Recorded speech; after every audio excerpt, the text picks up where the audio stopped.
Este libro es una invitación a la mayor de las batallas, la conquista de uno mismo.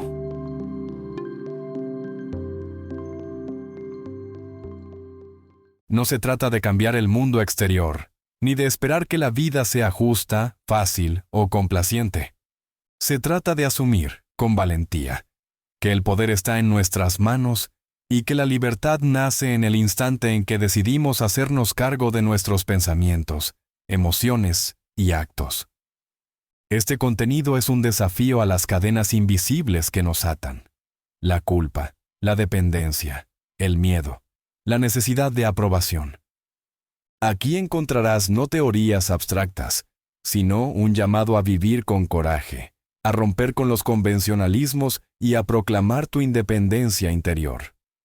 La travesía que tienes ahora es la del héroe cotidiano, aquel que, sin esperar aplausos ni permiso, elige vivir con autenticidad, dignidad y amor propio. Es el viaje hacia una vida plena, sin zonas erróneas, donde cada día se convierte en una oportunidad para crecer, aprender y disfrutar del presente con intensidad. Este no es audiolibro para escuchar pasivamente. Es un arma de liberación personal, un mapa hacia la grandeza que solo tú puedes conquistar.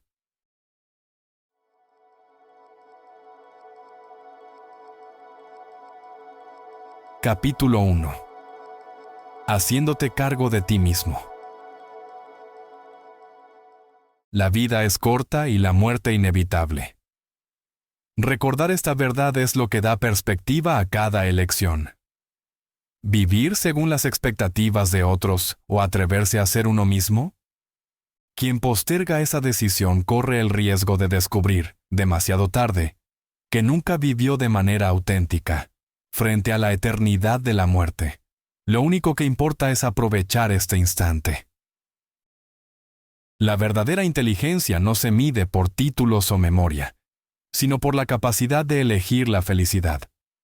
Todos enfrentan problemas de dinero, trabajo, enfermedad o pérdida. La diferencia entre unos y otros no está en lo que ocurre, sino en la actitud que adoptan. Ser capaz de mantener la paz y el gozo en medio de la dificultad es la señal de una vida inteligente. Los sentimientos no son cadenas inevitables, sino elecciones nacidas de pensamientos. Si controlo lo que pienso, controlo también lo que siento.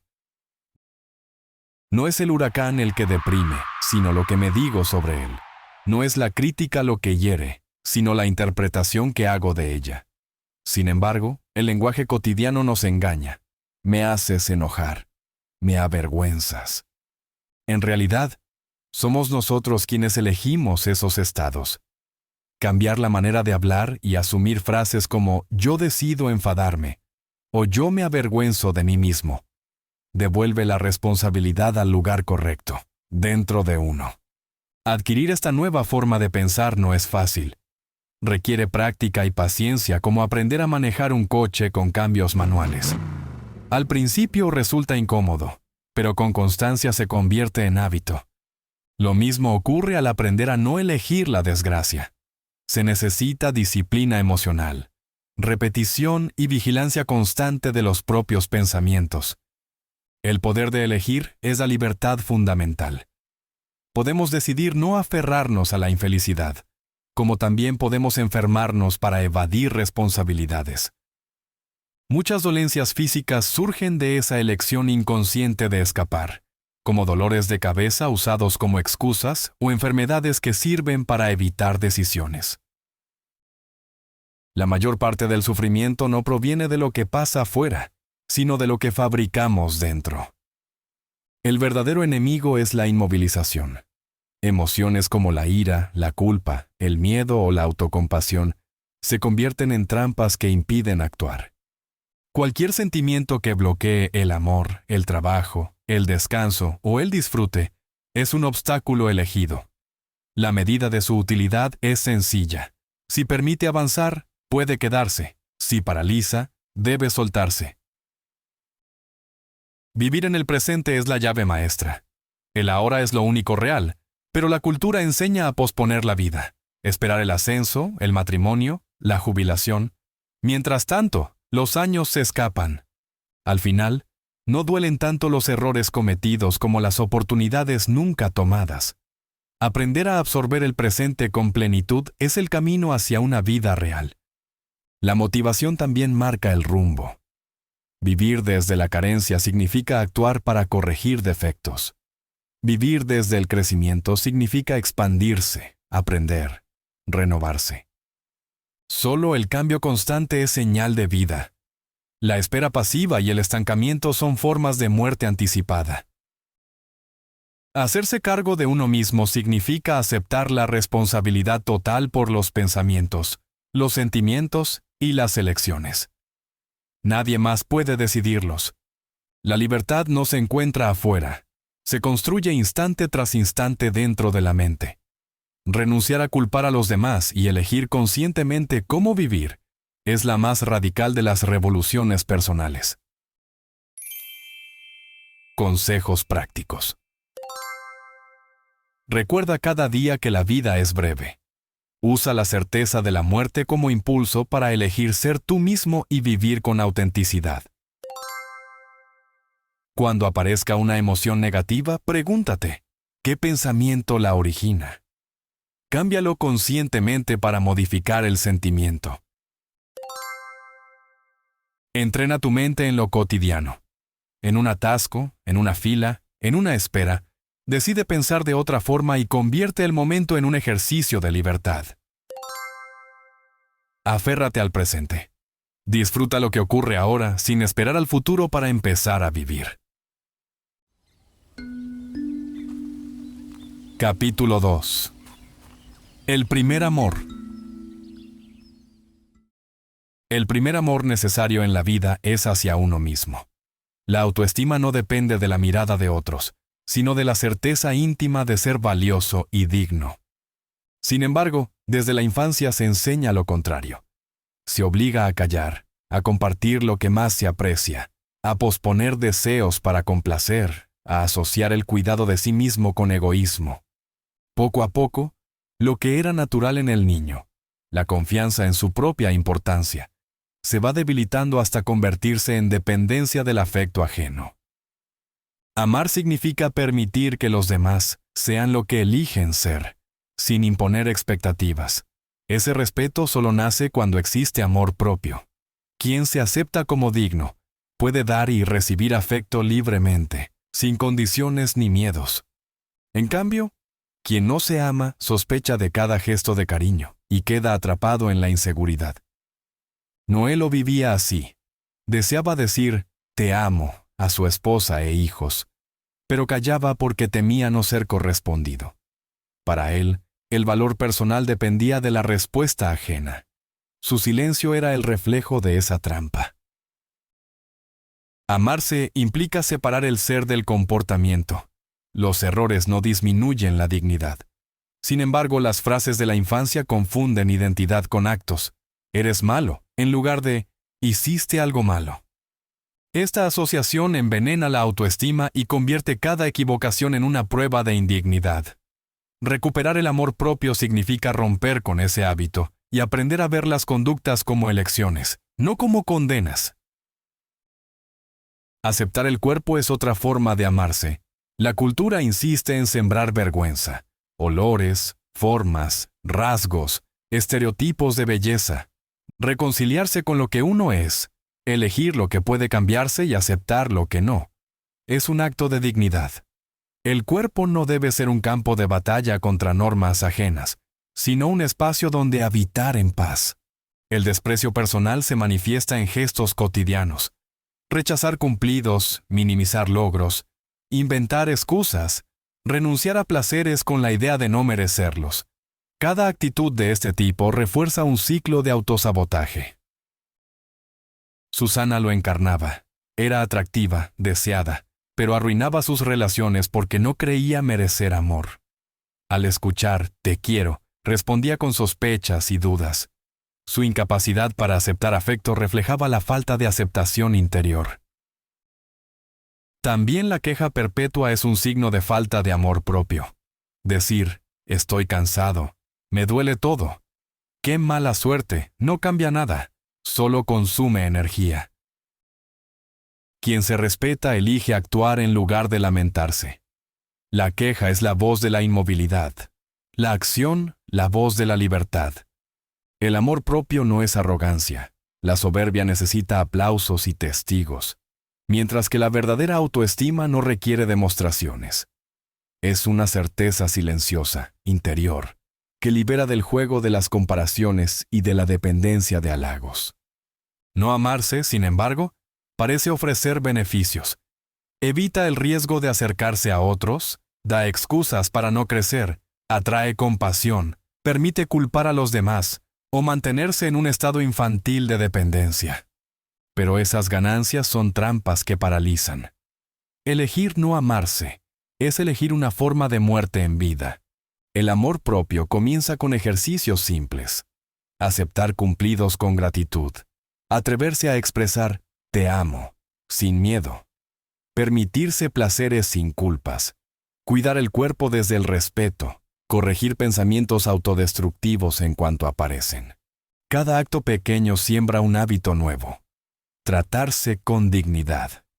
El amor verdadero empieza en casa. Amarse no es egoísmo, sino la condición necesaria para amar con autenticidad a los demás. Quien se reconoce como valioso sin condiciones deja de depender de la aprobación externa y abre espacio al gozo del presente. La autoestima es la raíz de toda relación genuina y el suelo firme desde el cual florece el amor hacia el mundo. Consejos prácticos. Acepta cumplidos sin excusas. Responde con un «gracias» y reconoce tu valor en lugar de negarlo. Practica expresiones de afecto directas, como decir «te amo», sin esperar una respuesta para validar tu dignidad. Haz una lista de lo que no te gusta de tu cuerpo y decide qué aceptar y qué transformar desde el respeto. Reemplaza cada queja con una acción. En vez de lamentarte, corrige lo que esté en tus manos o suéltalo si no depende de ti.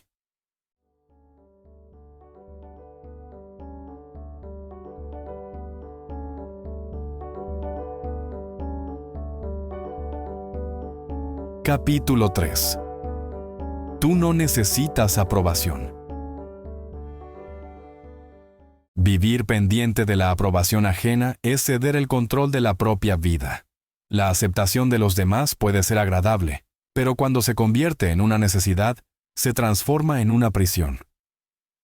La autoestima entonces depende de juicios externos, y la desaprobación, inevitable en la vida, se vuelve insoportable.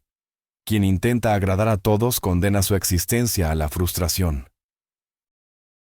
Ozzy es ejemplo de ello. Cambiaba su opinión sobre un mismo tema según la persona con la que hablara.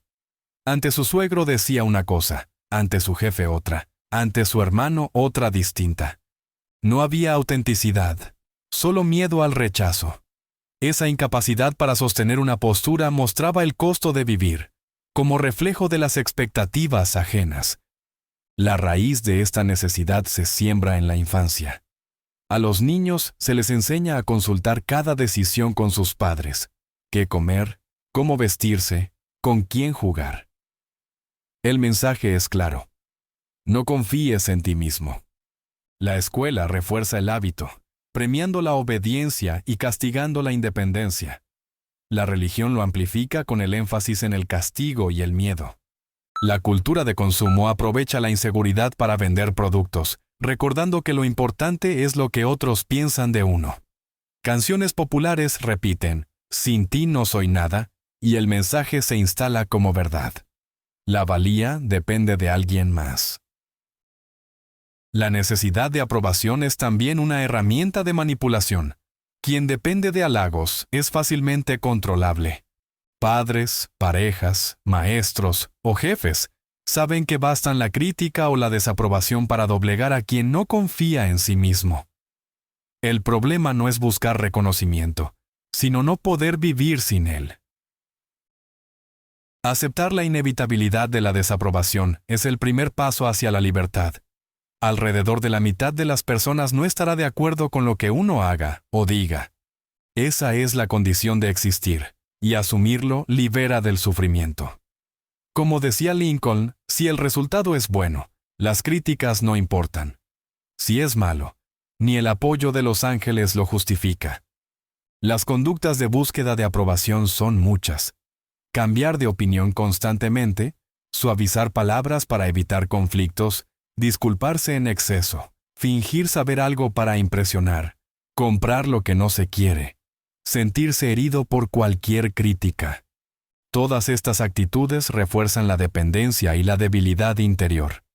Se sostiene este patrón porque ofrece beneficios aparentes, evita riesgos, atrae compasión, da excusas para no actuar, permite culpar a otros de los fracasos. Pero esas gratificaciones son ilusorias. La vida auténtica comienza cuando uno se atreve a decir lo que piensa y a hacer lo que quiere, aun sabiendo que otros desaprobarán. Paradójicamente, quienes menos buscan aprobación son los que más respeto generan. La autenticidad inspira confianza, incluso cuando incomoda, como el gatito que persigue su cola en vano. La aprobación llega sola cuando se deja de perseguirla. Liberarse de esta trampa exige entrenar la independencia emocional. Etiquetar la crítica como algo ajeno, agradecer los comentarios sin necesidad de defenderse, exponerse deliberadamente a la desaprobación, ignorar intentos de manipulación con un simple «de acuerdo», repetir para uno mismo «esto no tiene que ver conmigo». Y sobre todo, aceptar que muchos nunca comprenderán y que está bien que así sea. El valor personal no depende de nadie. La aprobación es un regalo cuando llega, pero nunca una condición. Quien vive desde esa certeza recupera la libertad de ser auténtico y descubre que el respeto más importante es el que se da a sí mismo. Consejos prácticos. Cuando recibas una crítica, repite mentalmente: esto pertenece a la otra persona, no a mí, y evita cargar con emociones que no son tuyas. Atrévete a decir tu opinión en un grupo, aunque anticipes desacuerdo. Practica mantenerte firme sin necesidad de convencer a nadie. Reduce el hábito de pedir disculpas innecesarias. Pregúntate antes si realmente cometiste un error o solo buscas agradar. Anota cada día una decisión que tomaste sin consultar ni buscar aprobación externa y celebra esa autonomía.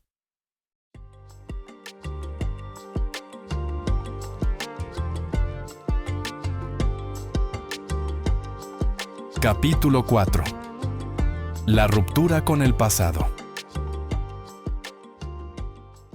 El pasado puede ser un lugar de aprendizaje, pero nunca un sitio para vivir. Muchas personas convierten sus recuerdos en cadenas que inmovilizan, rencores que siguen abiertos, errores repetidos una y otra vez en la mente, heridas que se reviven como si fueran parte del presente. La obsesión con lo que ya ocurrió roba energía, debilita la autoestima y convierte la vida en un ciclo de repeticiones. Recrear constantemente viejas escenas no cambia nada de lo sucedido, solo prolonga el sufrimiento. El pasado no tiene poder propio, lo adquiere cuando alguien lo alimenta con pensamientos y emociones.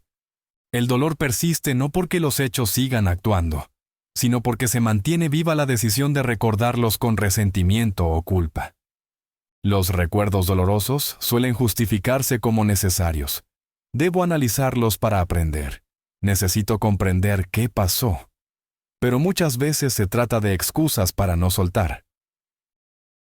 El aprendizaje real ocurre en el presente, cuando se actúa distinto. Volver una y otra vez al ayer es como intentar conducir un coche mirando solo por el espejo retrovisor. Se pierde el camino de enfrente. El apego al pasado puede adoptar muchas formas. Están quienes culpan a sus padres por lo que no recibieron, quienes se sienten marcados de por vida por experiencias traumáticas, quienes piensan que la infancia define de manera absoluta lo que serán. Otros se refugian en nostalgias, convencidos de que cualquier tiempo pasado fue mejor, negándose a vivir el ahora. En todos los casos, el resultado es el mismo: la parálisis. El pasado también se utiliza como arma. Personas que manipulan con frases como «después de todo lo que hice por ti» o «recuerda lo que me debes», atan a los demás a hechos que ya no existen. Ese uso del recuerdo solo perpetúa la dependencia y la culpa. La libertad surge al negarse a ser rehén de memorias ajenas. La culpa es una de las trampas más comunes.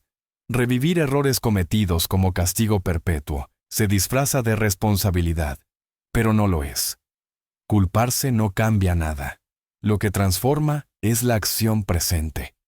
Quedarse en la culpa solo garantiza repetir lo mismo. La verdadera valentía consiste en reconocer lo hecho, asumirlo y seguir adelante. El resentimiento actúa de forma similar. Guardar rencor a quienes nos hirieron es mantenerlos vivos dentro de uno mismo, darles un poder que ya no tienen. Perdonar no significa aprobar ni olvidar, sino liberarse de esa carga. El perdón es un regalo para quien lo concede, no para quien lo recibe. Romper con el pasado no es borrarlo ni negarlo, sino dejar de arrastrarlo. Cada instante ofrece la posibilidad de vivir desde cero, de actuar sin estar condicionado por escenas antiguas. La vida se desarrolla únicamente en el presente, y mientras se mire atrás, ese presente se desperdicia. Quien vive atado al ayer pierde la capacidad de crecer. La seguridad no está en repetir lo conocido, sino en aceptar la incertidumbre de lo nuevo. Solo cuando se suelta el peso del pasado, se abre espacio para la creatividad, el amor y la acción auténtica. Romper con el pasado es un acto de libertad. Es elegir dejar de ser víctima de lo que ya no existe, asumir la responsabilidad del ahora y abrirse a un futuro distinto.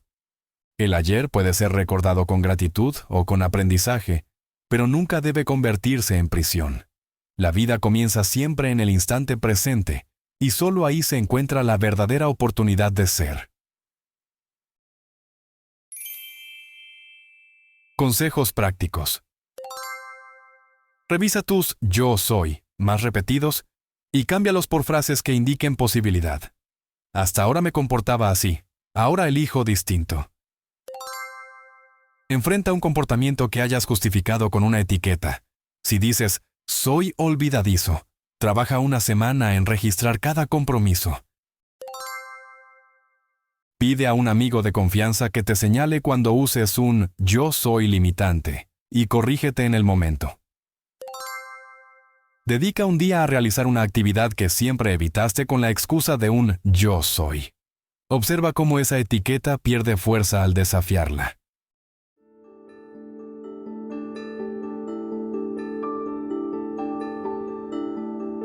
Capítulo 5. Las emociones inútiles. Culpabilidad y preocupación.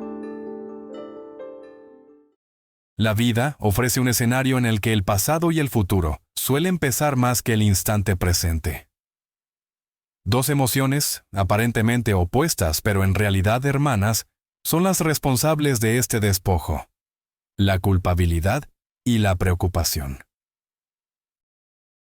La primera mantiene la mirada clavada en lo que ya no existe, paralizando el presente con reproches por lo que se hizo o dejó de hacer.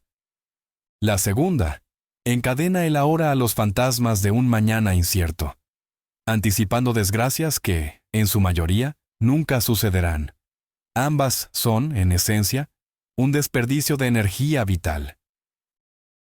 La culpa se alimenta de mensajes aprendidos desde la infancia, advertencias, chantajes emocionales, frases que siembran vergüenza o temor a defraudar.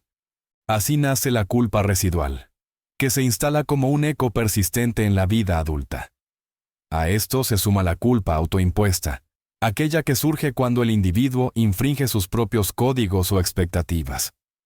El resultado siempre es el mismo: inmovilidad, frustración y un círculo interminable de autorreproches. La sociedad refuerza este mecanismo. Padres que manipulan a los hijos con frases cargadas de sacrificio. Parejas que condicionan el amor con reproches. Instituciones que sostienen sistemas basados en el castigo y la penitencia. El mensaje es uniforme.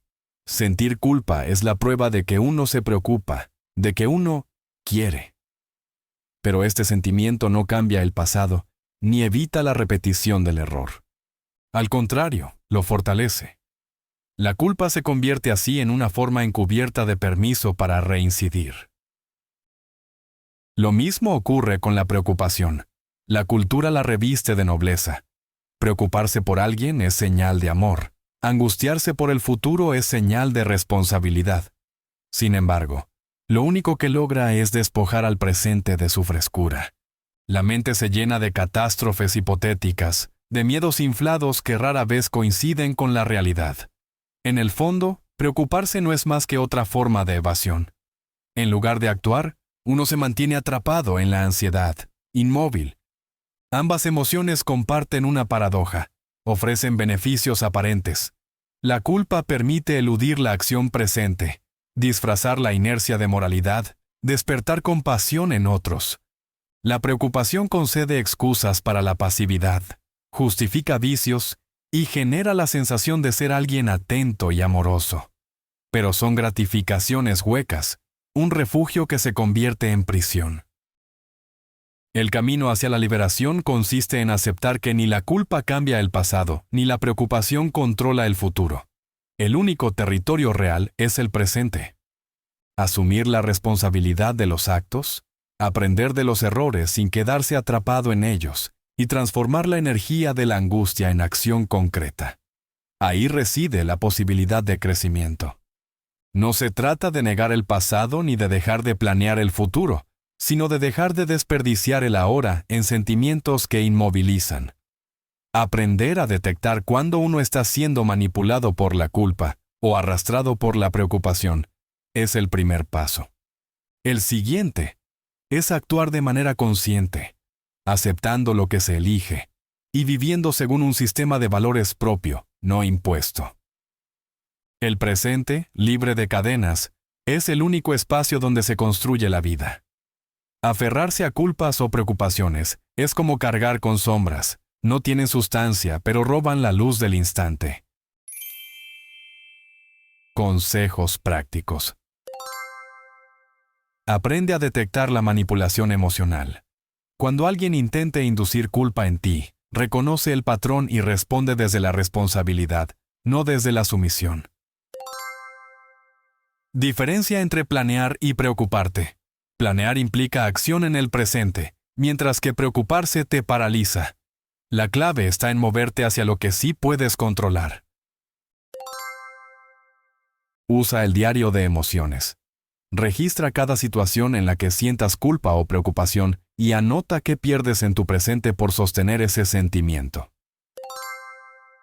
Entrena la aceptación consciente. Cada vez que aparezca la frase, ¿y si?, respóndete. Si sucede, actuaré entonces. Ahora, elijo vivir este momento.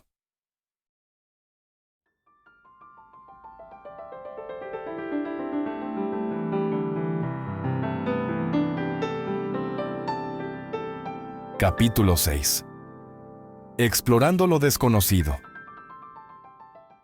La vida moderna nos entrena desde la infancia para desconfiar de lo incierto. Padres, maestros y la cultura en general nos enseñan a buscar seguridad, a mantenernos en los caminos conocidos, a evitar riesgos. Se nos repite que lo correcto es andar sobre terreno firme y que lo desconocido representa peligro. Sin embargo, en esa búsqueda de certezas se sacrifica algo esencial: la posibilidad de crecer, de expandirse, de descubrir lo misterioso. El misterio, decía Einstein, es la fuente de todo arte y ciencia. También lo es de todo crecimiento personal. Aquellos que marcaron la historia fueron exploradores de lo incierto, aventureros del espíritu. Lo que los distinguió no fue un talento innato inaccesible para otros, sino la disposición a adentrarse en territorios que los demás temían. El apego a la seguridad es un mito. Pretender vivir sin riesgos es condenarse al estancamiento. La vida rutinaria, sin sorpresas ni desafíos, debilita más que fortalece. El aburrimiento, la rigidez y los prejuicios son las consecuencias naturales de este encierro.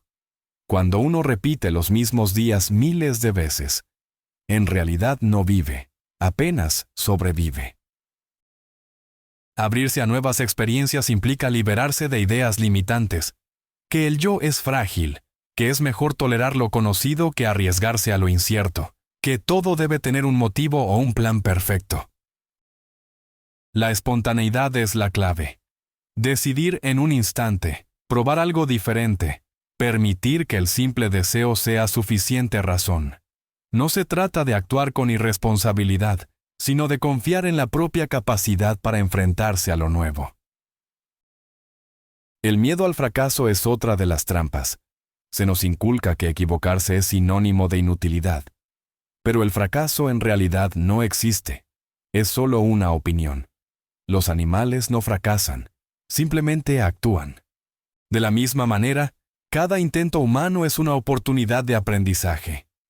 El perfeccionismo, con su mandato de «hazlo lo mejor posible», paraliza más que impulsa. Cambiarlo por un simple «hazlo» abre las puertas a la libertad. El apego a la seguridad externa, dinero, estatus, logros, es igualmente ilusorio. Ninguna posesión garantiza paz ni estabilidad. La única seguridad real es interior. La confianza en uno mismo, en la propia capacidad de afrontar cualquier circunstancia. Incluso si todo lo externo se derrumba, quien posee esa fuerza interior puede sobrevivir y rehacerse. El miedo a lo desconocido se manifiesta en conductas cotidianas. Comer siempre lo mismo, vestir igual, leer los mismos periódicos, evitar nuevas amistades, permanecer en trabajos o relaciones insatisfactorias. Son expresiones de una rigidez que priva de frescura y vitalidad. La alternativa es cultivar el coraje de probar, aunque sea algo pequeño, un plato distinto, un camino nuevo, una conversación inesperada. La vida cobra sentido cuando se rompe la cadena de lo predecible. Arriesgarse a lo incierto no es irresponsabilidad, sino la verdadera vía hacia la realización. Lo desconocido, lejos de ser un enemigo, es el terreno donde la existencia se expande y se vuelve plena. Consejos prácticos. Prueba algo nuevo sin justificación. Haz una actividad distinta solo porque lo deseas, sin necesidad de un motivo lógico. Cuestiona tu rutina. Cambia un hábito diario, la ruta al trabajo, la comida, el horario, y observa cómo te sientes al abrir un espacio de frescura. Abraza el error como maestro. Realiza algo que siempre evitaste por miedo a fallar y concéntrate en disfrutar del proceso, no en el resultado. Refuerza tu seguridad interior. Imagina perder todo lo externo y confía en tu capacidad para rehacer tu vida desde tu propio valor y fortaleza.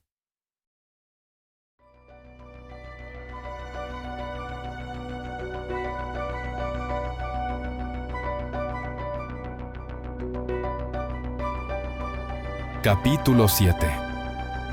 Rompiendo la barrera de los convencionalismos.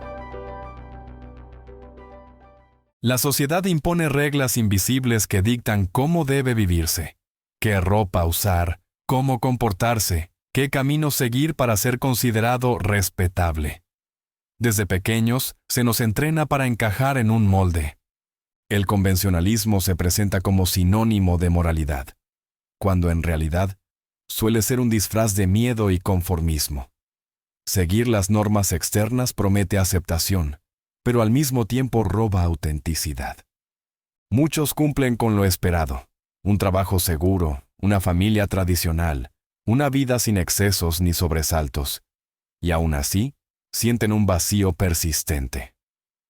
La razón es clara: vivir para ajustarse al deber ser nunca sustituye la necesidad de vivir con sentido propio. El peso de los convencionalismos se refuerza a través del «qué dirán». La mirada ajena se convierte en juez permanente, y cada acto se mide según la reacción social. Esto produce una existencia vigilada, donde la espontaneidad muere y el miedo al rechazo gobierna. Alguien puede desear gritar, bailar, reír o llorar en un momento, pero lo reprime por temor a parecer ridículo. La autenticidad queda sepultada bajo la máscara de la corrección. El conformismo también se justifica en nombre de la tradición. Siempre se ha hecho así. Se convierte en argumento para no cambiar. Sin embargo, lo que ayer pudo ser necesario hoy puede ser una trampa. Aferrarse a costumbres caducas es confundir seguridad con esclavitud. La rigidez cultural, familiar o religiosa mantiene a muchos atrapados en vidas que no eligieron conscientemente. Romper con los convencionalismos no significa despreciar las normas básicas de convivencia, sino dejar de vivir bajo reglas impuestas que sofocan la libertad interior. Implica cuestionar cada mandato recibido. ¿Es esto realmente mío o solo lo repito porque todos lo hacen? La diferencia entre un ser auténtico y uno sometido es la valentía de hacerse esa pregunta y actuar en consecuencia. La obediencia ciega no trae grandeza. Los que transforman el mundo no son los que se limitan a encajar, sino quienes se atreven a desafiar lo establecido. La historia recuerda a aquellos que se salieron de la fila, los artistas, científicos, líderes y pensadores que enfrentaron burlas y críticas para abrir nuevos caminos. Cada acto de autenticidad personal, por pequeño que parezca, es parte de esa misma rebelión silenciosa. Vivir auténticamente también exige liberarse de la necesidad de justificación. Muchos actos se disfrazan con razones aceptables para que los demás no los cuestionen. Sin embargo, lo auténtico no necesita excusas, basta con el deseo propio. La espontaneidad es el verdadero sello de libertad. La plenitud se alcanza cuando uno se atreve a vivir según sus propios valores, aunque eso signifique desentonar en el coro social. La autenticidad no garantiza aplausos, pero sí asegura una vida verdadera, no una existencia prestada. Al romper la barrera de los convencionalismos, se recupera el derecho a ser uno mismo en su máxima expresión. Consejos prácticos. Cuestiona el qué dirán. Antes de tomar una decisión, pregúntate si lo haces por deseo propio o para encajar en expectativas externas. Rompe un molde cada semana. Atrévete a hacer algo que normalmente reprimirías por parecer inapropiado y observa la sensación de libertad. Revisa tus tradiciones personales. Identifica una costumbre que mantienes solo por hábito y decide si aún tiene sentido para ti. Practica la espontaneidad. Permite que un deseo momentáneo, reír, bailar, cantar, expresar cariño, guíe tu acción sin necesidad de justificarla.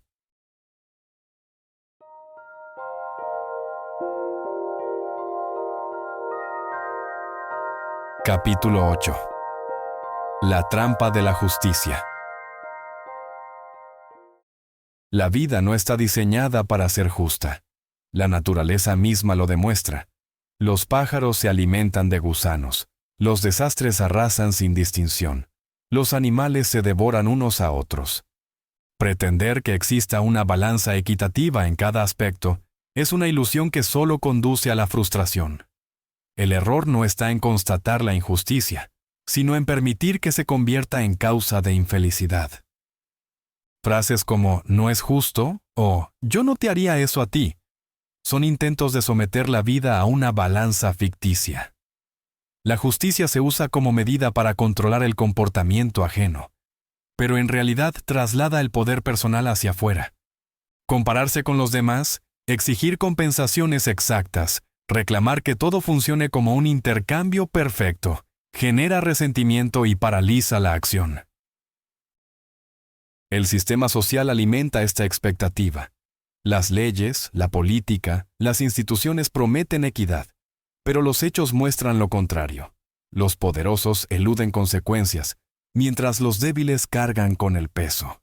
La historia está llena de guerras, abusos y corrupciones repetidas. Confiar en que el mundo será justo es ignorar lo evidente. La única libertad verdadera está en dejar de esperar que lo sea. En las relaciones personales, esta trampa se vuelve todavía más dolorosa. Julia, por ejemplo, vivía atrapada en discusiones con su esposo, reclamando que cada gesto suyo debía ser correspondido con exactitud. Para ella, Todo debía equilibrarse como en una balanza. Si él salía una noche, ella debía tener el mismo derecho. Si él recibía un favor, ella debía recibir otro igual. Esa exigencia no le daba paz, sino amargura. El matrimonio se convirtió en una batalla de cuentas y no en un vínculo libre. Los celos nacen del mismo error. Exigen que la pareja sienta, actúe o ame de la manera que uno espera, y cualquier diferencia se interpreta como injusticia. Elena, al descubrir la infidelidad de su marido, se hundía en obsesiones, preguntándose qué había hecho mal. Pero su dolor no estaba en el hecho en sí, sino en creer que aquello era una afrenta contra su valor personal. Comprender que las elecciones de los demás no son un reflejo de uno mismo, es lo que permite liberarse de esa trampa. El reclamo de justicia impregna lo cotidiano. Pagar con regalos de valor equivalente, insistir en que cada favor sea devuelto, esperar que un «te quiero» siempre tenga respuesta inmediata. Incluso la venganza se disfraza de justicia, responder golpe por golpe, daño por daño, como si así se equilibrara algo. En realidad, solo se prolonga la cadena de dependencia del comportamiento ajeno. La obsesión por la justicia ofrece beneficios aparentes, da una imagen honorable, permite culpar a otros, justifica ineficiencias, despierta compasión, alimenta la queja. Pero son beneficios ilusorios que refuerzan la debilidad y desvían de la única responsabilidad real, la propia elección en el presente. Romper esta trampa exige cambiar la perspectiva, sustituir la frase «no es justo» por «prefiero que fuera distinto» o «es una lástima, devuelve la paz». Dejar de compararse con otros y enfocarse en metas propias disuelve el resentimiento. Actuar porque se desea, no porque se espera reciprocidad, es la base de la libertad emocional. El sabio de Castaneda lo expresa con claridad. Elige un acto, entrégate a él como si importara, y después retírate en paz, sabiendo que el resultado no define tu valor. La justicia nunca será garantizada, pero la libertad consiste en no permitir que su ausencia inmovilice. El mundo seguirá sin ser justo. Lo importante es elegir no desperdiciar la vida en reclamos estériles y vivir con plenitud en el presente. Consejos prácticos. Sustituye la frase «no es justo» por «yo preferiría que fuera distinto» y céntrate en lo que puedes hacer en el presente. Cuando surjan celos o comparaciones, recuerda, las decisiones de los demás no tienen que ver con tu valía. Deja de llevar cuentas exactas en tus relaciones. Da y recibe sin esperar equivalencias. Actúa por deseo genuino. Haz una lista de injusticias que te molestan y decide una acción concreta que dependa de ti en lugar de quedarte atrapado en la queja.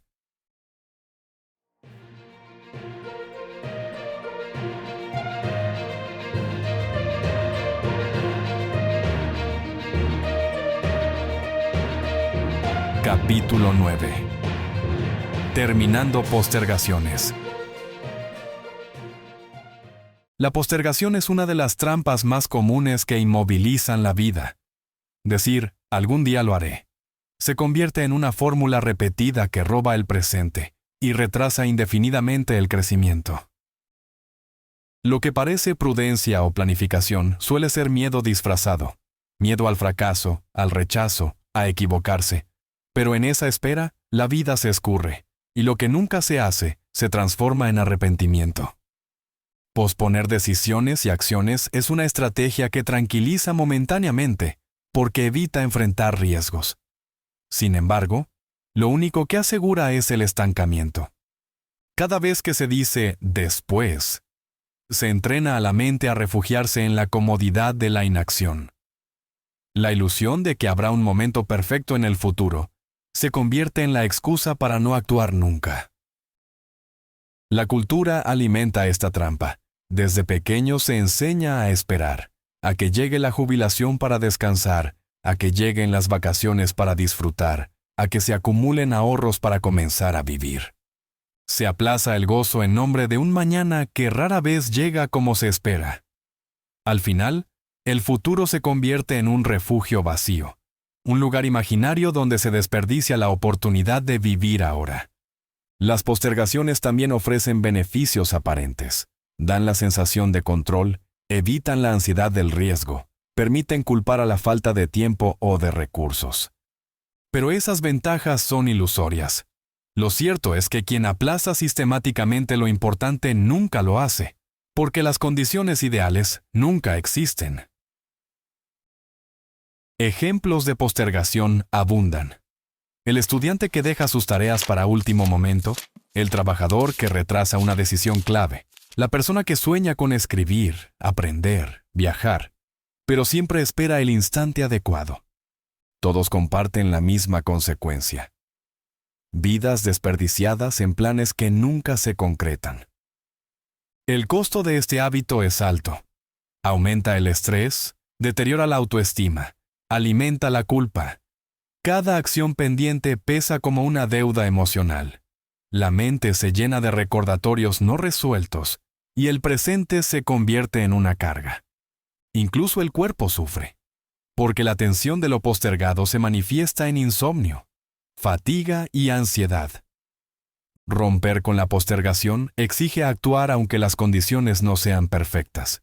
Significa decidir con la información disponible, sin esperar certezas absolutas. Es mejor un paso imperfecto que una espera eterna. La acción, incluso mínima, genera energía y abre caminos que la inacción nunca mostrará. También es clave identificar qué se posterga y por qué.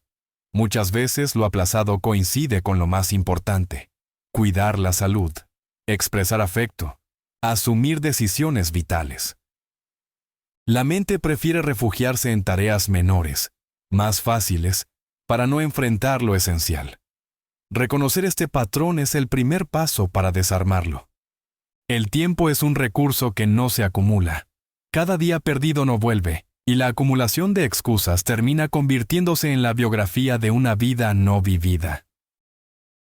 Terminar con las postergaciones no significa apresurarse de manera caótica, sino decidir con valentía lo que corresponde ahora y hacerlo, aunque sea pequeño. Vivir sin postergar es elegir el presente como único escenario real. Es dar fin al hábito de posponer la alegría, la acción, el amor. La vida está ocurriendo ahora, y esperar al futuro es un modo de renunciar a ella. Terminar con la postergación es declararse dueño del propio tiempo y empezar, de una vez, a vivir. Consejos prácticos. Actúa en bloques cortos de tiempo. Dedica 5 o 15 minutos a la tarea que más evitas y notarás cómo la resistencia disminuye. Sustituye la promesa de mañana por una acción inmediata, aunque sea mínima. Una llamada, una página escrita, una conversación iniciada. Convierte el aburrimiento en oportunidad. Cuando te sientas tentado a postergar, haz algo creativo o inesperado con tu mente en ese momento. Recuerda tu finitud. Pregúntate si lo que haces ahora sería lo mismo que harías si supieras que te quedan 6 meses de vida. Si no, empieza a hacerlo ya.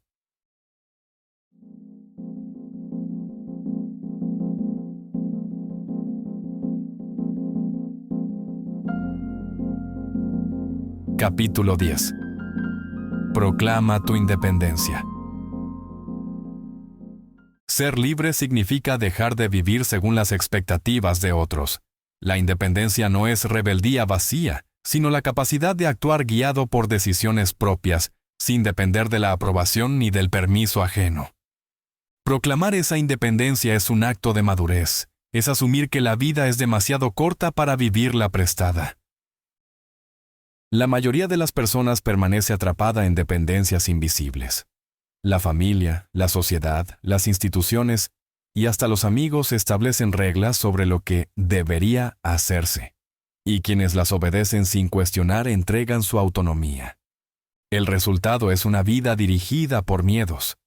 Miedo a decepcionar, a perder cariño, a ser rechazado. Esa obediencia parece segura, pero en realidad roba la dignidad. Independencia no significa aislamiento ni desprecio por los demás. Al contrario, implica amar con libertad, sin exigir ni someterse.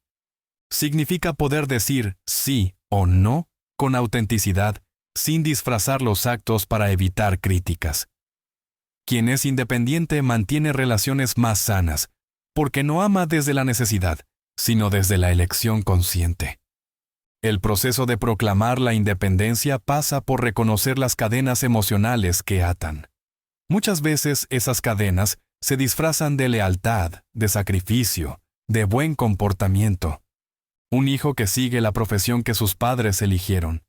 Una persona que oculta sus verdaderas opiniones para no generar conflictos.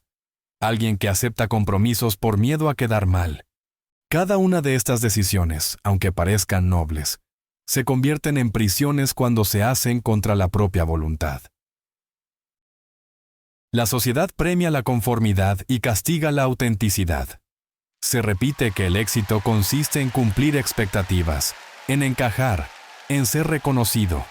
Pero la verdadera grandeza está en no dejar que la opinión ajena determine el rumbo. Aceptar que la desaprobación es inevitable es el precio de ser libre.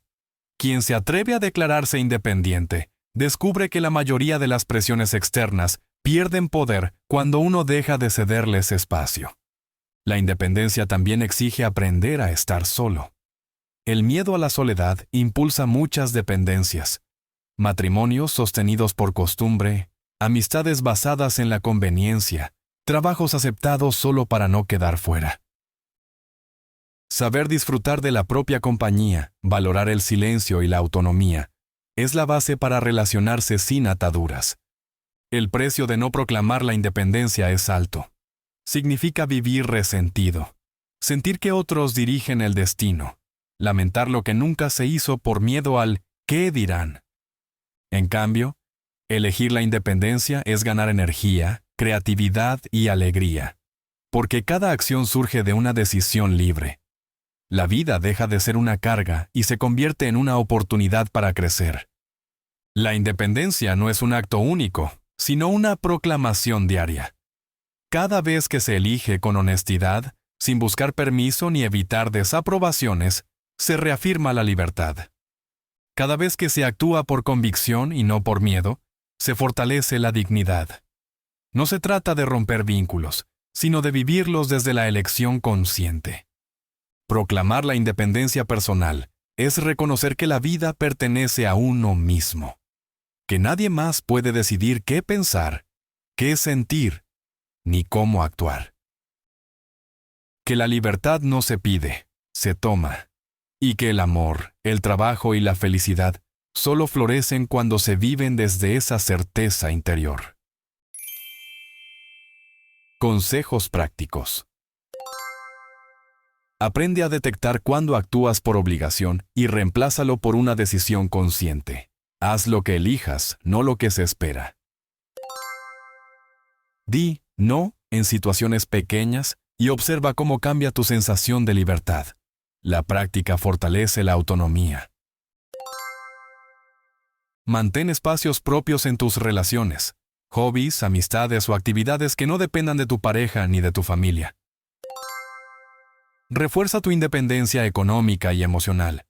Toma decisiones sin pedir permiso y acepta las consecuencias como parte de tu libertad.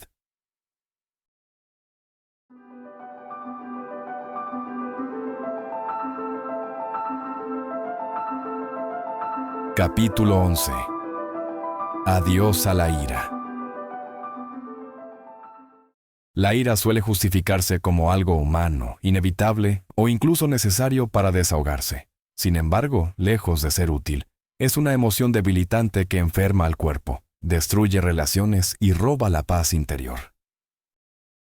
Más que una expresión natural, la ira es una elección aprendida, una reacción ante la frustración que se convierte en hábito. Cada vez que alguien se enoja, en el fondo está diciendo, las cosas deberían ser como yo quiero, o los demás deberían ser más parecidos a mí. Esa expectativa imposible alimenta el enojo constante. La ira paraliza. Puede disfrazarse de gritos, insultos, violencia, sarcasmo o silencios tensos, pero siempre tiene el mismo efecto: inmovilizar a la persona y deteriorar su bienestar. Aunque algunos piensen que enfadarse ayuda a conseguir lo que quieren, la realidad es distinta. La ira no cambia a los demás, solo les da poder para manipular al iracundo. Los niños, por ejemplo, aprenden a provocar ataques de furia en sus padres como una forma de controlarlos. Lo mismo ocurre en cualquier relación. Quien se enfada, pierde el control. El costo de la ira es alto. Puede desencadenar hipertensión, úlceras, insomnio, fatiga, depresión y problemas cardíacos. También erosiona los vínculos, ya que convierte la comunicación en un campo de batalla. Incluso cuando no se expresa, la ira contenida se transforma en ansiedad y resentimiento, con efectos igual de destructivos. El secreto no está en reprimir ni en explotar la rabia, sino en aprender a no elegirla. Reír, en cambio, es el antídoto más poderoso. La risa y la ira no pueden coexistir. Desarrollar sentido del humor, tomar distancia de uno mismo y relativizar la seriedad de las situaciones permite desactivar la furia. Las ocasiones para enfadarse son infinitas. El tráfico, los juegos competitivos, los impuestos, la lentitud o desorden de otros, las pérdidas, los sucesos políticos. Pero en todos los casos, la raíz es la misma: la idea de que las cosas no deberían ser como son. Cambiar esa premisa es lo que permite elegir una respuesta diferente. La ira adopta múltiples formas: agresión verbal, violencia física, sarcasmo, manipulación por medio de silencios o explosiones teatrales. También ofrece recompensas aparentes: trasladar la responsabilidad a otros, manipular por miedo, atraer atención, justificar errores, evitar la intimidad o bloquear la comunicación. Pero todas esas ventajas son ilusorias y refuerzan la dependencia emocional. Superar la ira exige nuevas estrategias. Una de ellas es postergar la reacción. Si normalmente se explota de inmediato, retrasar unos segundos la respuesta abre espacio al autocontrol. Otra es fingir el enfado sin sentirlo, cuando se busca educar o marcar límites. También ayuda a recordar que los demás tienen derecho a ser diferentes y que exigir lo contrario es absurdo. Mantener un diario de episodios de ira permite tomar conciencia y reducir la frecuencia. Además, conversar en momentos de calma con quienes suelen ser blancos de la furia ayuda a establecer acuerdos para manejar los conflictos de manera constructiva. El objetivo no es dejar de sentir molestias, sino renunciar a que se conviertan en rabia inmovilizante. Aprender a reír, a relativizar y a aceptar la diversidad de los demás transforma la vida. La ira nunca es útil, ni cambia el mundo, ni mejora las relaciones. Elegir soltarla es abrir la puerta a la libertad interior. Consejos prácticos. Cuando sientas ira, retrasa tu reacción al menos 15 segundos. Poco a poco, aumentarás tu capacidad de control. Escribe un registro de tus episodios de enojo. Anota el momento, el motivo y tu respuesta. La conciencia repetida reducirá la frecuencia. Desarrolla sentido del humor. Aprende a reírte de ti mismo y de lo absurdo de las situaciones que antes te provocaban furia. Sustituye la frase "esto no debería pasar" por "no me gusta, pero no voy a dejar que me inmovilice".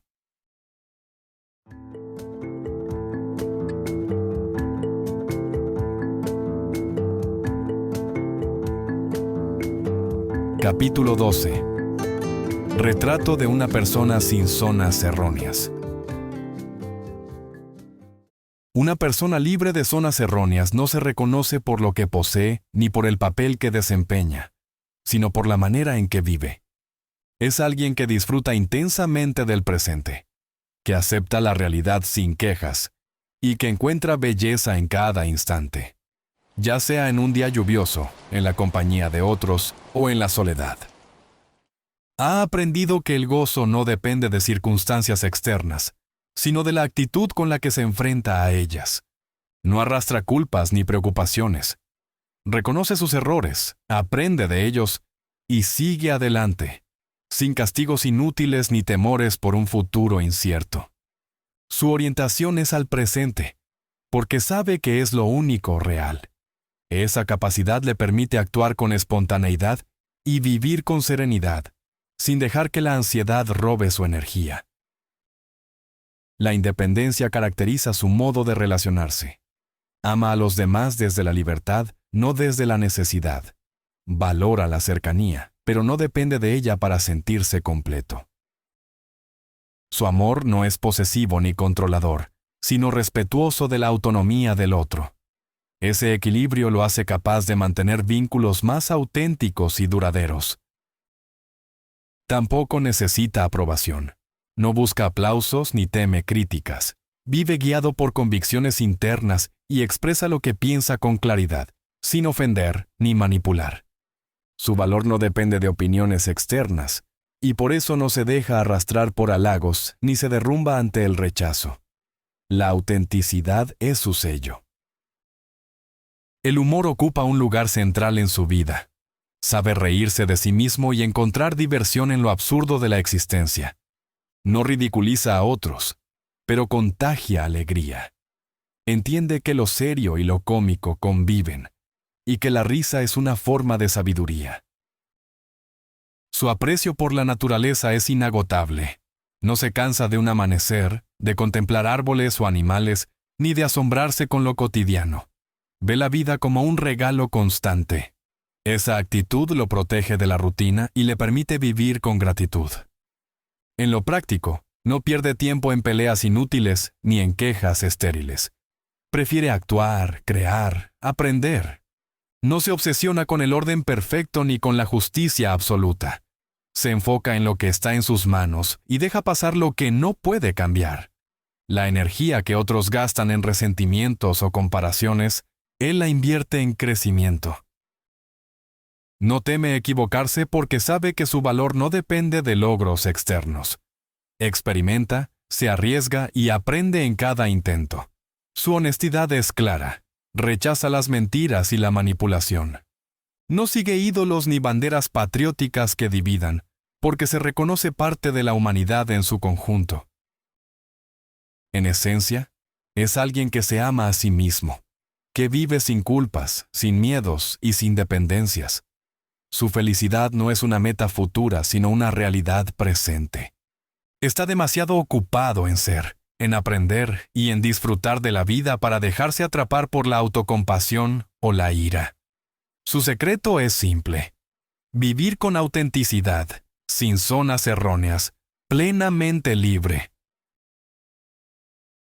Gracias por llegar hasta el final de este viaje con Forja Hispania, el espacio donde transformamos cada reflexión en fuerza, cada idea en acción y cada historia en un impulso para crecer. Si esta chispa de motivación encendió algo en ti, suscríbete y únete a nuestra comunidad de crecimiento. Dale like para que más personas descubran este contenido. Comparte el video y ayuda a forjar juntos una vida con propósito.